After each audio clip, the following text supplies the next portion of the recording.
अनतिमिरान्धस्य ज्ञानञ्जनशलाकया चक्षुरुन्मिलितं येन तस्मै श्रीगुरुवे नमः। श्रीचैतन्यमनोभीष्टं स्थापितं येन भूतले स्वयं रूपः कदा मह्यं ददाति स्वपदान्तिकं। वन्देऽहं श्रीगुरौ श्रीयुतापदकमलं श्रीगुरुन् वैष्णवांश्च श्रीरूपं साग्रजातं सहगणरघुनाथान्वितं तं सजीवं साद्वैतं सावधूतं परिजन सहितं कृष्ण चैतन्य देवं श्रीराधाकृष्णपादान् सहगण ललिता श्रीविशाखान्वितांश्च। हे कृष्ण करुणा सिंधु दीनबंधु जगत्पते गोपेश गोपिका कांत राधा कांत नमस्तुते। तप्त कांचन गौरांगी राधे वृंदावनेश्वरी वृषभानुसुते देवी प्रणमामि हरिप्रिये। वाञ्छाकल्पतरुभ्यश्च कृपा सिन्धुभ्यैव च पतितानां पावनेभ्यो वैष्णवेभ्यो नमो नमः। जय श्री कृष्ण चैतन्य प्रभु नित्यानंद श्री अद्वैत गदाधर शिवासादि गौर भक्तवृंद। हरे कृष्णा कृष्ण कृष्णा हरे हरे, हरे राम राम राम हरे हरे। नमो विष्णुपादाय कृष्णप्रेष्ठाय भूतले श्रीमते भक्ति वेदांत स्वामिन्निति नामिने। नमस्ते सारस्वते देवे गौरवाणी प्रचारिणे निर्विशेष शून्यवादी पाश्चात्य देश तारिणे।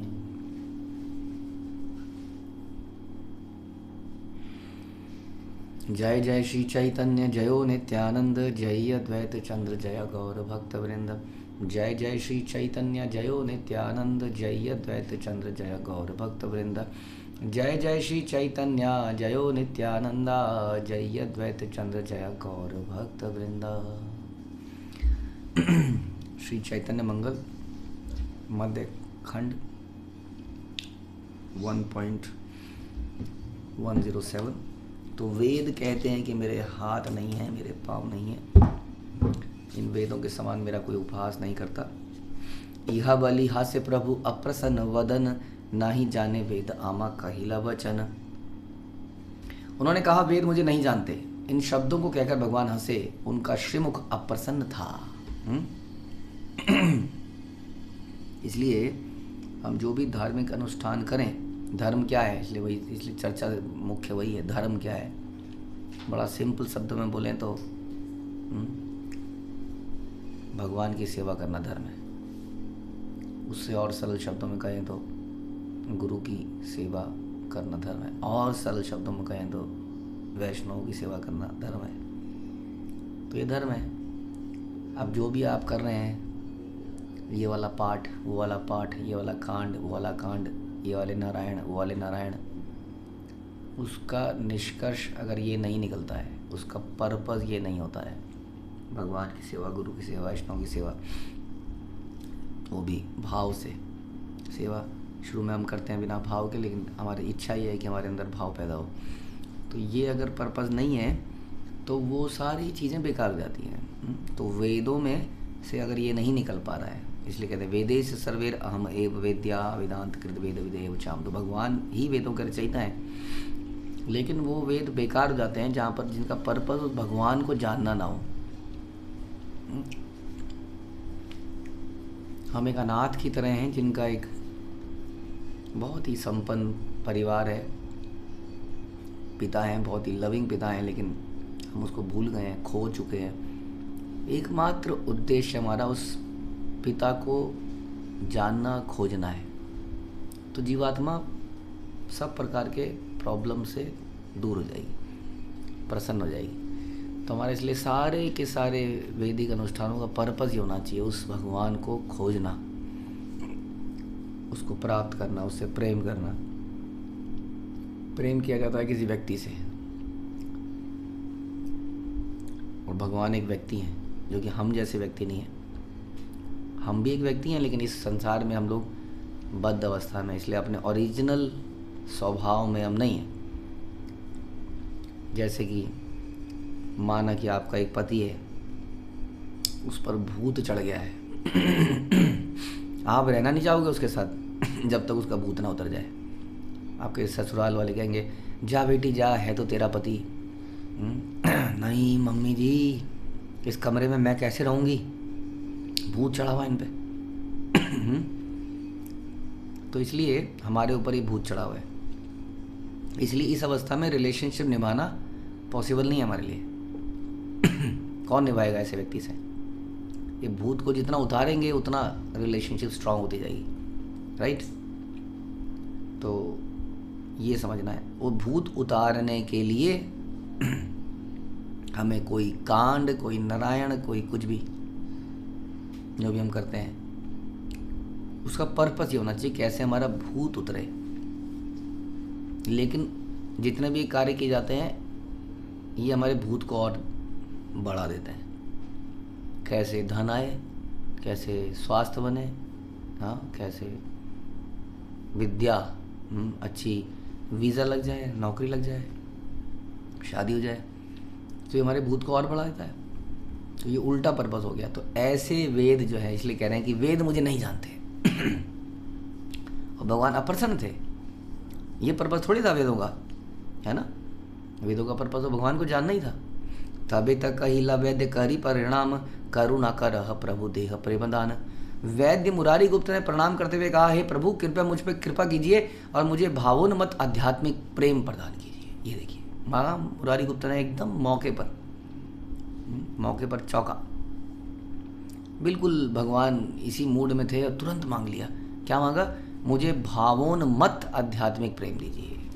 तो जैसा हम चर्चा कर रहे थे कि हम भी सेवाएं करते हैं, बट करते हैं, करनी है इसलिए करते हैं, और करके कभी थक भी जाते हैं, कभी फ्रस्ट्रेट भी हो जाते हैं, क्योंकि वो भावोन्मत्त आध्यात्मिक सेवा नहीं है,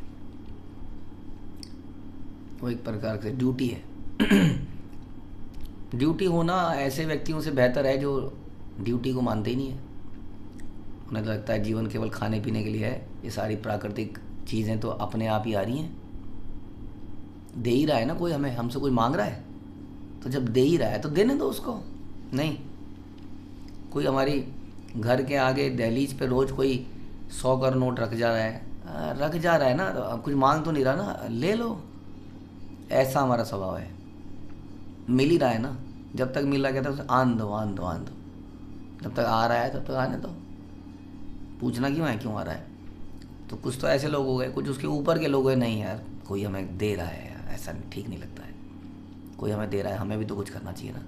देखो जी, वो आए थे तो हमारे घर ये लाए थे, देखो जी उन्होंने हमें 4 बार बुला लिया, देखो जी हमें भी तो बुलाना चाहिए ना। ये ड्यूटी है, सेकंड लेवल का है। इसके ऊपर प्रेम उसके ऊपर है। प्रेम में हम ये नहीं देख रहे हैं कि वो आ रहा है कि नहीं आ रहा है, वो दे रहा है कि नहीं दे रहा है। वो देने वाला है जो है ना, 100 का नोट रोज, उसको प्रेम है। वो जो प्रसाद पे बार बार बुला रहा है आपको, फॉर एग्जांपल आप उसको देख के आप भी बुला रहे हो, तो जो स्वयं से बुलाया जा रहा है उसको प्रेम है। और वो बुलाया जा रहा है, आप बुला रहे हो कि नहीं, उससे उसको फर्क नहीं पड़ रहा। कोई व्यक्ति सेवा कर रहा है, कोई सी भी सेवा, हम लोगों की जो सेवाएं हैं उसको वो केवल सेवा कर रहा है, उसको सेवा में ही आनंद आ रहा है। उसके बदले में मान सम्मान में नहीं जा रहा। कम से कम ये तो बोल दो, आपने बहुत बढ़िया मैनेजमेंट करी, आपने बहुत बढ़िया कुकिंग करी, आपने बहुत बढ़िया यात्रा करी, आपने बहुत, कम से कम ये नहीं चाहिए उसको, क्योंकि उसको सेवा में क्या है, वो सेवा कैसी है, भावोन्मत्त आध्यात्मिक प्रेम वाली सेवा है वो। इसी को कहते हैं रागानुगा भक्ति। इसी का मतलब है कि हमें उस भक्तिमय सेवा में राग पैदा हो गया है, अटैचमेंट पैदा हो गई है, आनंद आ रहा है उसको करने में। और यही जीव की ओरिजिनल स्थिति है कि जब उसको सेवा करने में आनंद आने लगे तो समझ लीजिए वो मुक्त आत्मा है, क्योंकि उसको आनंद आ रहा है। हमें आनंद नहीं आता है, हमें वो प्रेशर लगता है, ख़ासतौर पे उसमें बदले में अगर कुछ प्राप्त ना हो तो। ठीक है। ठाकुर कहिला पुनः सुना मुरारी, आमारे पी रीति कर ए प्रेमा तोरी। भगवान ने कहा, हे मुरारी सुनो, आप पूर्व से ही मुझसे प्रेम करते हो, आप तो ऑलरेडी उस प्रेम को प्राप्त हो मुरारी, आपके पास पहले से ही वह भगवत प्रेम है। देखिए, यानी कि भगवत प्रेम प्राप्त करने के बाद व्यक्ति की वो जो प्रेम है उसका जो लौल्यम है, जो हम कहते हैं, वो बढ़ता चला जाता है। But this is different from this material लौल्यम। भाई जैसे कि संसार में आप देखते हैं लॉ ऑफ डिमिनिशिंग रिटर्न लगता है, कई बार बताता हूँ, इकोनॉमिक्स का लॉ ऑफ डिमिनिशिंग रिटर्न। इसका मतलब ये है कि हर एक नेक्स्ट आइटम, फॉर एग्जाम्पल हर एक नेक्स्ट गुलाब जामुन आपको कम आनंद देगा। पहला गुलाब जामुन सबसे अधिक आनंद देगा, फिर भी कुछ इच्छा बची है, दूसरा गुलाब जामुन कम आनंद देगा और थोड़ा कम देगा, फिर और कम देगा, फिर प्रॉब्लम देने लग जाएगा, उसके बाद फिर घृणा हो जाएगी। इस संसार में हर वस्तु के साथ ऐसा होता है, ठीक है।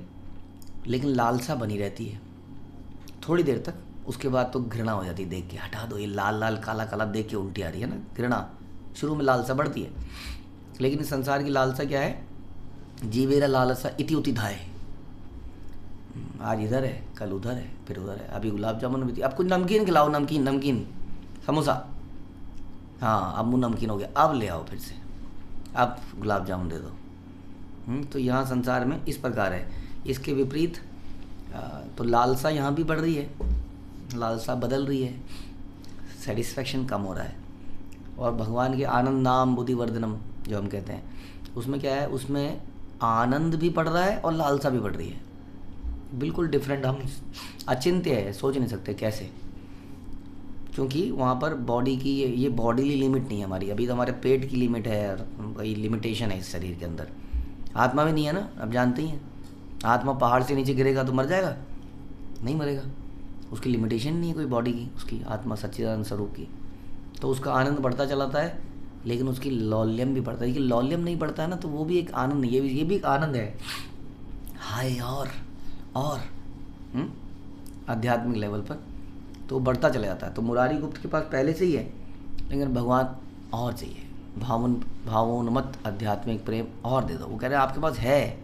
भजी बे परम ब्रह्म नरा के तनु इंद्र नील वर्ण त्रिभंग करे वेणु। आप पूर्ण पुरुषोत्तम भगवान श्री कृष्ण का भजन करो, जिनका मनुष्य जैसा रूप है, या मनुष्य का जिनके जैसा रूप है। फिर भगवान जिनका त्रिभंग रूप नील मणियों के समान श्यामल है और वे अपने हाथों में वेणु धारण करते हैं, उनका भजन करो।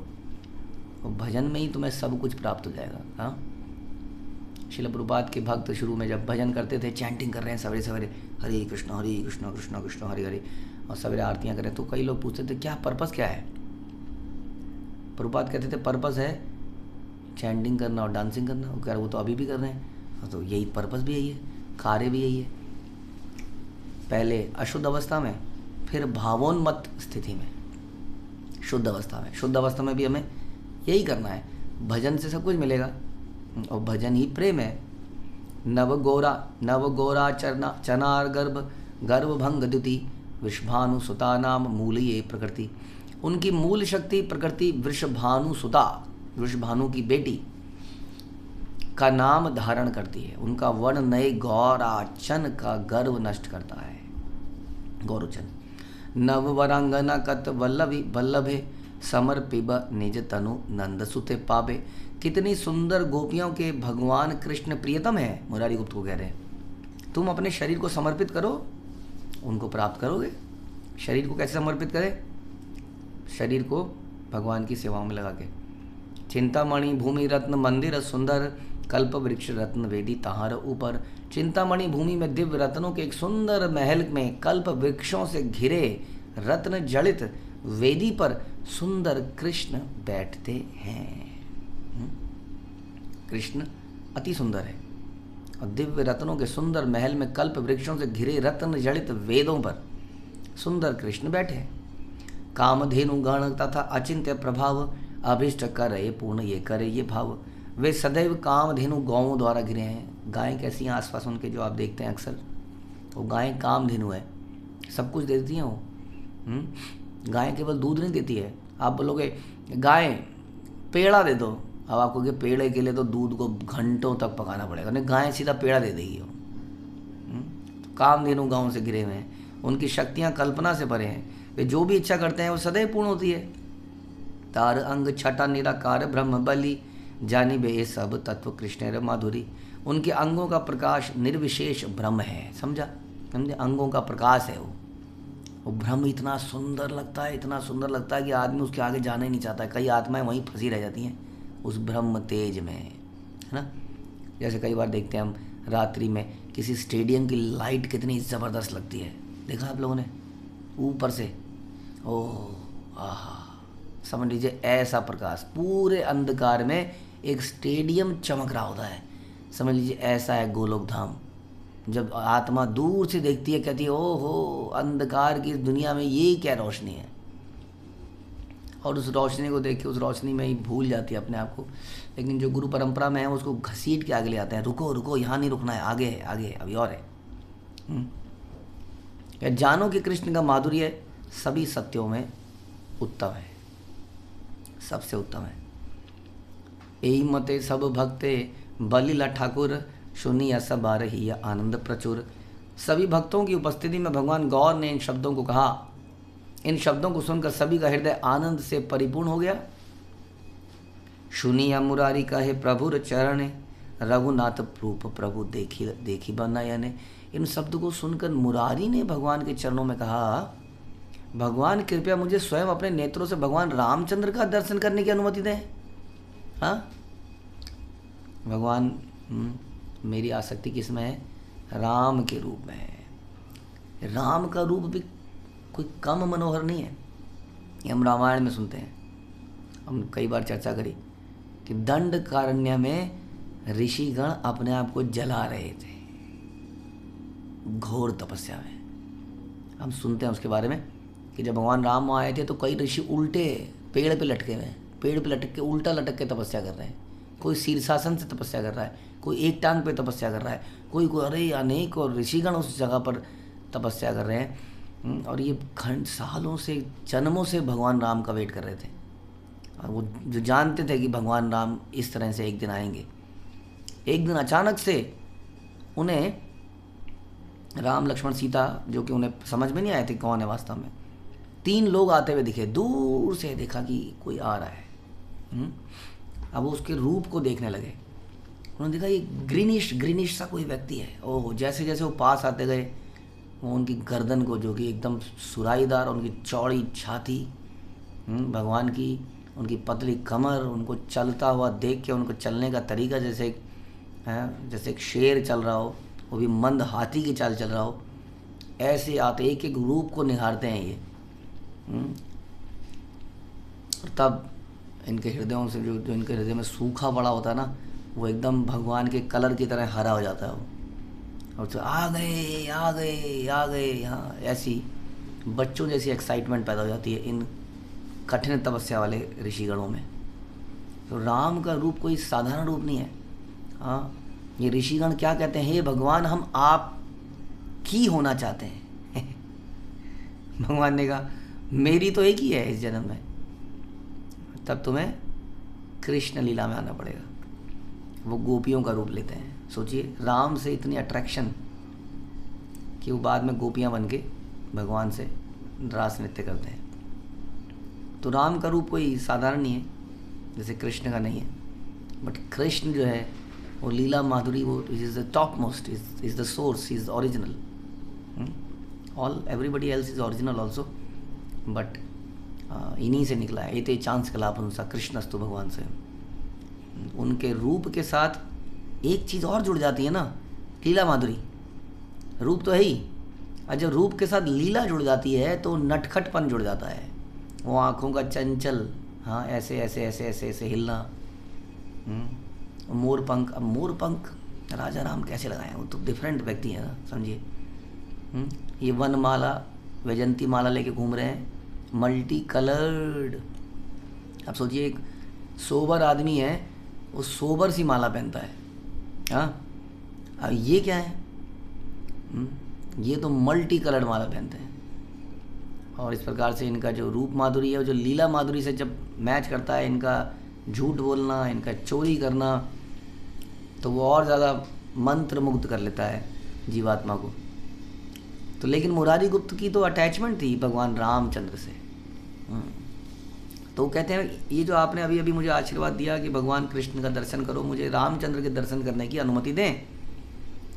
एते का कहते मात्र देखे सही क्षण दुर्वा दल श्याम राम जानकी जीवन। जिस क्षण मुरारी ने ये शब्द कहे, उन्होंने भगवान रामचंद्र का दर्शन प्राप्त किया। हाँ, तुरंत भगवान ने उसकी इच्छा पूरी, उनकी इच्छा पूरी करी, उन्हें रामचंद्र का दर्शन हो गया, जिनका रूप दुर्वा घास के समान श्याम है तथा जो सीता देवी के प्राण हैं। दुर्वा घास की तरह। लक्ष्मण भरत आर शत्रुघ्नादियत देखी या मुरारी हैलप आनंदे पूरी थे। भगवान राम अपने भ्राता लक्ष्मण, शत्रुघ्न और अन्यों के साथ में देखा उन्होंने, सबका दर्शन कर लिया। वो लक्ष्मण जो अपनी सेवाओं के लिए जाने जाते हैं, वो भरत और वो शत्रुघ्न जो अपनी सरेंडर त्याग के लिए जाने जाते हैं, वो सब देख लिए भगवान की। और देखते हुए मुरारी आनंद से पूर्ण हो गए। बाहरी गेले दूर गेले भूमि पड़ी गाड़ी जाया, पद्म दस्त दिया प्रभु शांत कई लताया। यह देखकर मुरारी की बाहरी चेतना दूर भाग गई तथा वे भूमि पर लोटपोट हो गए, भूल गए कि मैं कौन हूँ। तो जब भूल गया आदमी मैं कौन हूँ, तो सांसारिक औपचारिकताएं समाप्त हो गई और भूमि पर लोटपोट हो गए। तब भगवान ने अपने हस्तकमल के स्पर्श से उन्हें शांत किया। क्योंकि इस संसार में भी एक लिमिट है, हम किस लिमिट में आनंद को ले सकते हैं। इस शरीर की एक लिमिट है, क्योंकि आत्मा नहीं ना, आत्मा तो अनलिमिटेड आनंद ले सकती है। अब शरीर की लिमिट है, फूक जाता है ना कई बार हमारा ट्रांजिस्टर वटेवर, ज़्यादा पावर सप्लाई से, उसमें अडेप्टर लगता है ना, तो अडेप्टर रोक के रखता है उसको, ना इससे ज़्यादा नहीं तो ब्लास्ट हो जाएगा। तो शरीर के साथ ऐसी है, वो आनंद एक लिमिट में ले सकता है। भगवान ने शांत किया, मुरारी रुको। तो फिर वर दिल प्रेम परिपूर्ण है तुम्ही हनुमान से ही रामचंद्र आमी।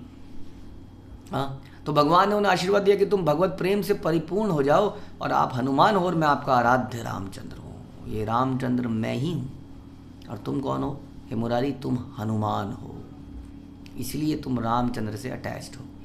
यही बोल बलिया प्रभु चलीला मंदिर आर दिन श्रीवास पंडित घर तेरे घरे। यह कहकर भगवान गौर अपने घर चले गए। तो इस प्रकार अब दूसरी लीला बता रहे हैं। एक अन्य दिन भगवान गौर श्रीवास पंडित के घर में गए। सब निज जन प्रभु सहति करिया, बसिया कहे निज प्रेम प्रकाशिया। हरि हरि बोल बले अंतर कौतुक, निज जन कहे सुन सुन अपरूप। अपने सभी पार्षदों को एकत्रित करके उन्होंने भावोन्मत आध्यात्मिक प्रेम युक्त हर्षपूर्ण हृदय से पुकारा, हरि हरि। आप सब इन अद्भुत शब्दों को सुनो। से ही राधा कृष्ण पाप कलिते ये मते, से ही कथा कही एबे सुन एक चिते। श्री राधा कृष्ण को कलयुग में कैसे प्राप्त करें, इस कथा को एकचित होकर सुनिए। इहा बलि नारदीय पढ़े एक श्लोक, इहा मर्म व्याख्या नाही जाने लोक। यह बोलकर भगवान गौर ने नारदीय पुराण से एक श्लोक का उच्चारण किया जिसके सार तत्व को कोई नहीं जानता। नारदीय पुराण से क्या बोला? हरे नाम एव केवलम, कलौ नास्तेव नास्तेव नास्तेव गतिर अन्यथा। इस युग में मोक्ष प्राप्त करने का एकमात्र साधन है भगवान के पवित्र नाम का कीर्तन करना। भगवान पवित्र नाम का कीर्तन करना, पवित्र नाम का कीर्तन करना। कोई अन्य उपाय नहीं है, कोई अन्य उपाय नहीं है, कोई अन्य उपाय नहीं है। तो भगवान ने इस श्लोक बृहद नारदीय पुराण से बताया। नाम रूपी नाम एक आदि ये पुरुष, कलौ मूर्ति मंत अच्छे ना जाने मूरख। पूर्ण पुरुषोत्तम भगवान अपने नाम से अभिन्न है। कलयुग में भगवान अपने पवित्र नाम के रूप में प्रकट हैं, यह मूर्ख व्यक्ति नहीं जानते। यजंती सुमेध सा, इसलिए कहते हैं जिसकी बुद्धि सुमेध है, इंटेलिजेंट पर्सन ही इस बात को जानते हैं। किस बात को? यज्ञ संकीर्तन ही प्रायई, कि संसार का जो यज्ञ है वो क्या है?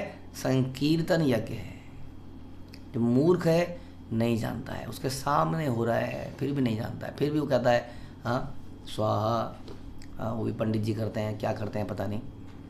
तो सब लोग करे जा रहे हैं कुछ ना कुछ कर्मकांड, जानते नहीं हैं इस संसार का क्या वास्तविक यज्ञ है।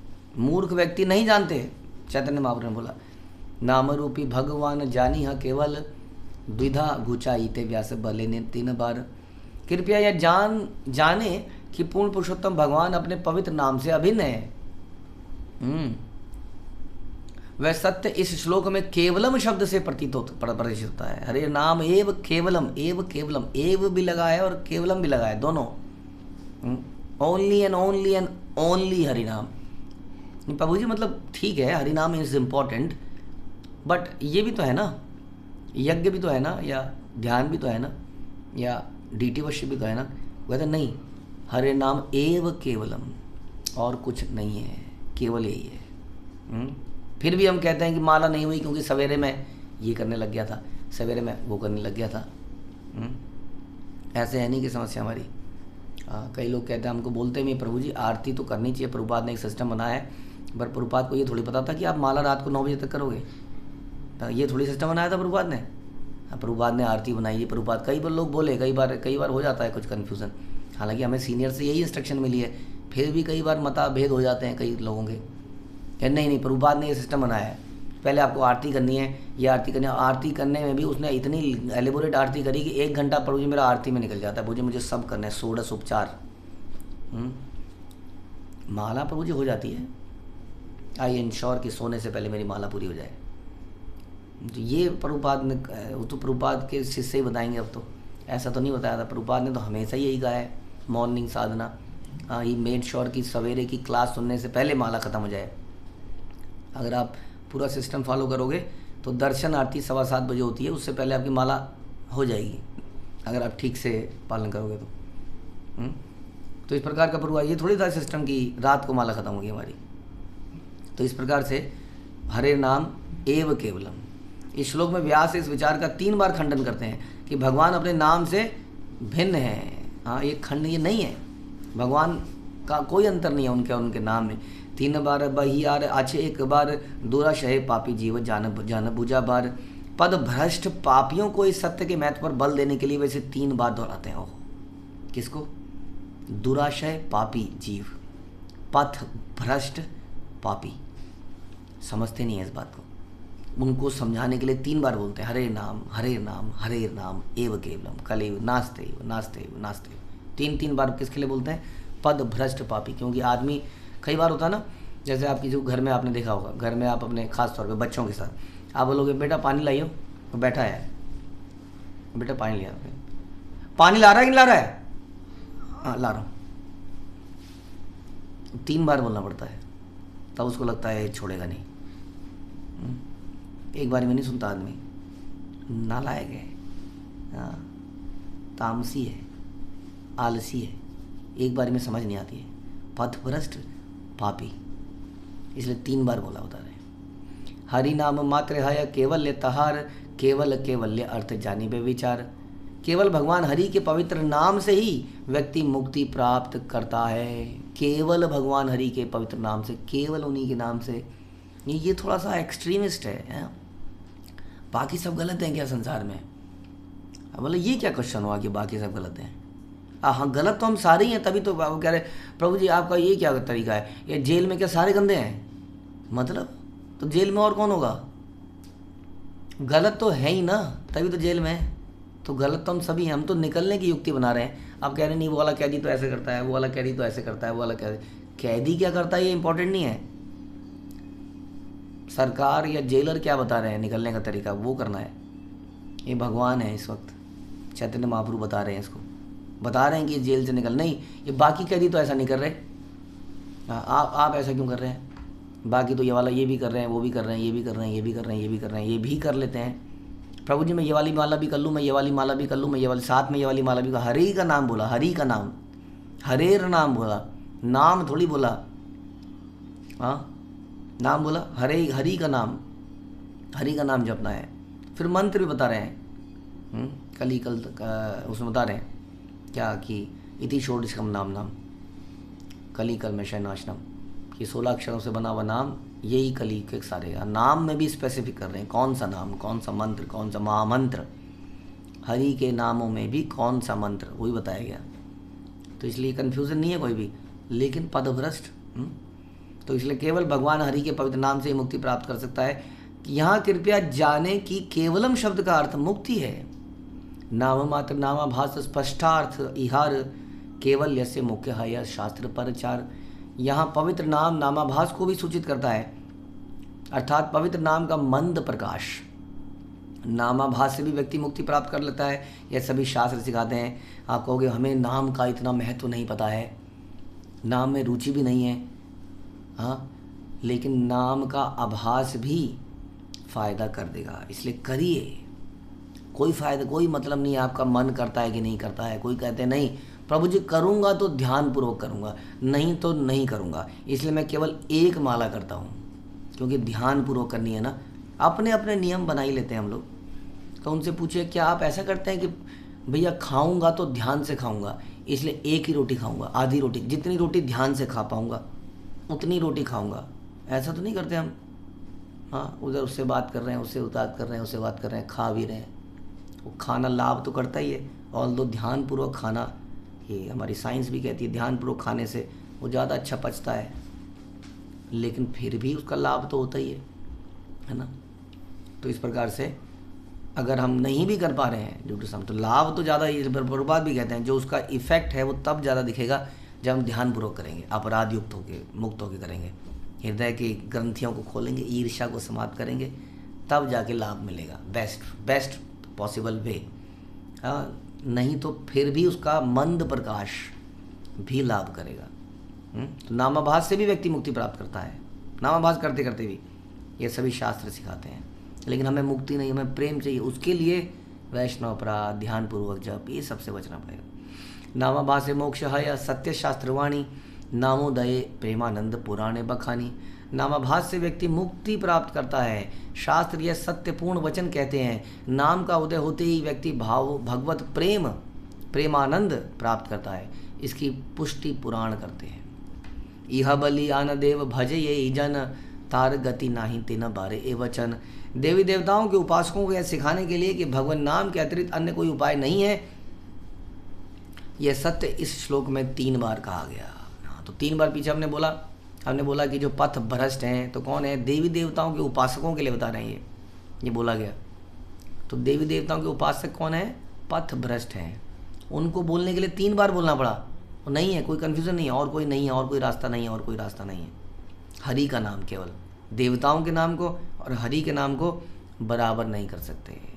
महादेव वैष्णव नाम यथा Shambho, Om Namah Shivaya is not equal to Hare Krishna mahamantra, can not be equal to, because that is name of a devotee of Krishna. यहाँ पे हरि का नाम लेने को बोला जा रहा है। समझाया? ओ गोपी गोपाल संगे ध्यान हरि नाम, जानी बे ए सब अर्थ वेदर प्रमाण। भगवान हरि के पवित्र नाम का उच्चारण गौओं, गोपों, गोपी, पार्षदों से घिरे हुए भगवान कृष्ण पर अपना ध्यान लगाने से अभिन्न है। समझे? तो जब आप बोल रहे हैं तो ध्यान अपने आप लग रहा है। इसलिए प्रभुपाद कहते थे कि यदि नाम का उच्चारण आप ध्यान से कर रहे हैं तो यानी कि आप भगवान पर ध्यान लगा रहे हैं। नाम पर ध्यान लगाना इज इक्वल टू भगवान पर ध्यान लगाना, उसके लिए अलग से ध्यान लगाने की जरूरत नहीं है। समझ में आया? कि अलग से आप सोचें क्या, गौ, गोपी, गोपो, पार्षदों से घिरे हुए भगवान, उसका अलग से ध्यान लगाने की जरूरत नहीं है, क्योंकि नाम पे जब आप ध्यान लगा रहे हैं तो उसी नंद किशोर पर आप ध्यान लगा रहे हैं। हरे कृष्ण महामंत्र पर ध्यान लगाने से कृपया जाने कि पवित्र नाम वेदों के सभी सत्यों को सम्मिलित करता है। एते बलिल गौर वराह आवेशे, नाम संकीर्तन करे नाचे प्रेम वैशे। इस प्रकार भगवान गौर ने वराहदेव के आवेश में यह शब्द कहे, तत्पश्चात उन्होंने भक्तों के संग भावोन्मत आध्यात्मिक प्रेम से नृत्य संकीर्तन किया। तो इस प्रकार से ये लीलाएं हुई और भगवान ने क्या किया, उस नाम के साथ संकीर्तन किया। तो जब हम नाम संकीर्तन में नाच रहे हैं तो ऐसा लगता है कि हम भगवान के साथ नाच रहे हैं। अब भगवान के साथ रास नृत्य में तो एक लात पड़ जाएगी हमें, क्योंकि हमारी पवित्रता नहीं है ना, तो उसमें तो पता नहीं कब नाचेंगे। हाँ, लेकिन जब हम संकीर्तन पे नाच रहे हैं और नाम ले रहे हैं साथ में, देखिए संकीर्तन में नाचते हुए अपने मूव्स के ऊपर ज़्यादा ध्यान मत लगाइए। मोच आ जाएगी तो मूव लगानी पड़ेगी, वो इम्पोर्टेंट नहीं है। कि आप कितनी तरीके से थोड़ा सा कैसे मचलते हैं, वो तो मचली है, लेकिन साथ में नाम का उच्चारण जरूर होना चाहिए। नाचने वाले को नाम लेना मैंडेटरी है। ध्यान रखिए, ऐसा नहीं है कि गाने के लिए बेचारे कुछ लोग मंडली बैठी है 5-6, बाकी सब नाच रहे हैं। और नाच किस पे नाच रहे हैं हम, हरिनाम पे नाच रहे हैं ना, तो हरिनाम का उच्चारण भी करना है। तो इस प्रकार से जब हरिनाम का उच्चारण करते हुए नाचते हैं तो समझ लीजिए हम भगवान के साथ अनक्वालिफाइड होते हुए भी भगवान अपने साथ नाचने दे रहे हैं हमें। जो गोपियों को प्राप्त है वो हमें प्राप्त हो जाता है, इसीलिए नाचने में इतना आनंद आता है। देखा है कितना आनंद आ जाता है, एकदम से उत्साह आ जाता है, सारी थकान मिट जाती है। तो भगवान ने वैसा ही संकीर्तन अपने भक्तों के साथ किया और श्रीवास आंगन में ये दिव्य भावोन्मत्त संकीर्तन प्रारंभ हो गया। हरे कृष्णा। श्रील प्रभुपाद की जय, श्री लोचन दास ठाकुर की जय, श्री चैतन्य मंगल की जय।